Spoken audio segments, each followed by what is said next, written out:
कहानी भारत के अद्भुत जीत की। जी हाँ दोस्तों, मैं गौरीश मिश्रा और आज हम बात करेंगे भारत का चैंपियन ट्रॉफी में जिस तरह से आगाज से अंजाम तक सफर रहा वो काबिले तारीफ था।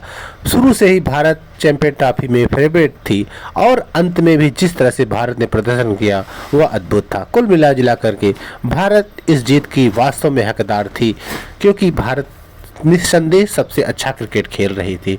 हर बार की तरह कल भी रोहित शर्मा टॉस हारे। और आपको एक बेहद शानदार जानकारी बता दें कि रोहित शर्मा टॉस हारने के मामले में सबसे ज़्यादा मैचों में लगातार टॉस हारने वाले कप्तान बन गए हैं। कल लगातार 12वीं बार रोहित शर्मा टॉस हारे। और पूरी बात की जाए भारत की तो लगातार 15 बार वनडे में ऐसा हो चुका है कि भारत टॉस नहीं जीता है, और कल भी ऐसा हुआ। न्यूजीलैंड ने पहले बल्लेबाजी का फैसला किया। जिस तरह से न्यूजीलैंड ने शुरुआत की वो अद्भुत था। 7वें ओवर में ही न्यूजीलैंड ने लगभग 60 रन बना डाले थे। जिस आक्रामक अंदाज में न्यूजीलैंड बैटिंग कर रहा था, लगा कि आज न्यूजीलैंड कहीं बेहद ही बड़ा स्कोर न बना ले। लेकिन उसके बाद रहस्यमय स्पिनर वरुण चक्रवर्ती आए और जैसी उम्मीद थी वैसा ही हुआ। उन्होंने अपने पहले ही ओवर में विकेट दिलाकर भारत को पहली सफलता दिलाई। उसके बाद सचिन रविंद्र जो कि बेहद ही आक्रामक क्रिकेट खेल रहे थे, कुलदीप यादव जो कि इस पूरे श्रृंखला में अच्छा प्रदर्शन नहीं कर पाए थे, अपने पहले ही ओवर में सचिन रविंद्र को जिस तरह से कुलदीप यादव ने बोल्ड मारा वो काबिले तारीफ था, क्योंकि सचिन रविंद्र इससे पहले लगातार 2 शतक लगा चुके थे और कल भी बेहद ही आक्रामक अंदाज में बैटिंग कर रहे थे। फिर आते हैं केन विलियमसन जो कि इस श्रृंखला में शानदार प्रदर्शन करते आ रहे थे। जिस तरह से उन्हें कुलदीप यादव ने दूसरे विकेट के रूप में अपना शिकार बनाया वह भारत के लिए किसी वरदान से कम नहीं साबित हुआ, क्योंकि केन विलियमसन ऐसे खिलाड़ी थे जो कि पिच पर जमने का मादा रखते हैं और अकेले दम पर मैच को चलाने का जो दमखम उनके पास है वो अद्भुत है।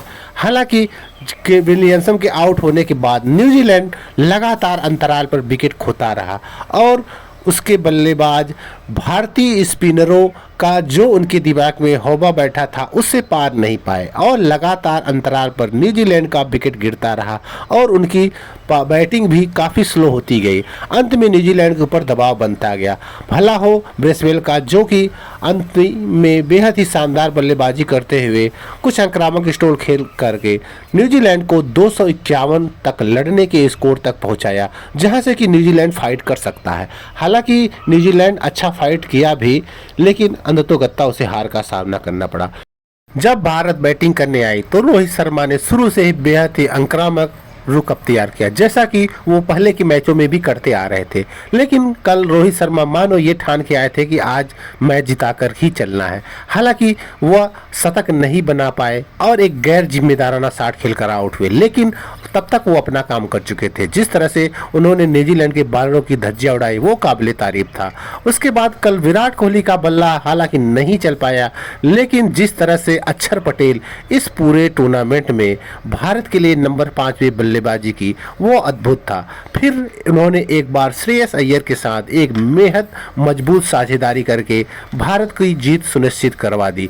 एक बार ऐसा लग रहा था कि भारत कहीं दबाव में न आ जाए, जब रोहित शर्मा, विराट कोहली और शुभमन गिल लगातार अंतराल पे इनका विकेट गिरा और भारत लगा कि अब कहीं दबाव में न आ जाए। लेकिन उसके बाद श्रेयस अय्यर और अक्षर पटेल ने जिस तरह से बल्लेबाजी करके भारत को संकट से उबारा वो काबिले तारीफ था। हालांकि दोनों बल्लेबाज अपना अर्धशतक पूरा नहीं कर पाए और आउट हो गए, लेकिन रही सही कसर केएल राहुल ने पूरा कर दी। केएल राहुल जो कि नंबर 6 पे बल्लेबाजी कर रहे हैं इस पूरे श्रृंखला में और बेहद ही शानदार अंदाज में अपने आप को जिस तरह से राहुल ने बदला है वो काबिले तारीफ था, क्योंकि 2023 के वर्ल्ड कप में हार के बाद काफ़ी उनकी आलोचना हुई थी। उसके बाद से राहुल जिस तरह से अपनी कीपिंग में और बैटिंग में सुधार किए वह भी बेहद ही शानदार रहा और उन्होंने बेहद ही आक्रामक अंदाज में भारत को अंततोगत्वा जीत दिला दी, जो कि भारत के लिए ऐतिहासिक था। 2013 के बाद भारत चैंपियन ट्रॉफी इस बार फिर जीतने में सफल हुआ और भारत के लिए यह तीसरी बार चैंपियन ट्रॉफी थी और भारत ने इसी के साथ विश्व रिकॉर्ड बना दिया। कोई भी टीम 2 बार से ज़्यादा चैंपियन ट्रॉफी नहीं जीती थी और भारत का ये 2025 में तीसरी चैंपियन ट्रॉफी थी। इससे पहले 2024 में भारत ने आईसीसी की T20 ट्रॉफी जीती थी। तो कुल मिलाकर 9 महीने के अंदर भारत ने दूसरी आईसीसी ट्रॉफी जीती है। और जिस तरह से भारतीय क्रिकेट टीम इस समय खेल रही है और सभी बल्लेबाज चाहे बॉलर हो, चाहे बैटिंग डिपार्टमेंट हो, चाहे फील्डिंग, तीनों डिपार्टमेंट में भारत बेहद ही शानदार प्रदर्शन कर रही है। विराट कोहली और रोहित शर्मा जिस तरह से क्रिकेट खेल रहे हैं, अब आप यकीन मान के चलिए 2027 के वर्ल्ड कप से पहले वो कहीं नहीं जाने वाले हैं और उनमें काफ़ी क्रिकेट बाकी है। और पूरी टीम की संतुलन देखा जाए तो विराट कोहली और रोहित शर्मा टीम को संतुलन प्रदान करते हैं। तो कुल मिला जुलाकर भारत ने जिस तरह से पूरे श्रृंखला में बल्लेबाजी की वो अद्भुत था। स्पिन विभाग में भारत बेजोड़ था, यहीं पर न्यूजीलैंड कच्चा खा गया क्योंकि न्यूजीलैंड के पास उस तरह का स्पिनर नहीं था जिस तरह का भारत के पास थी।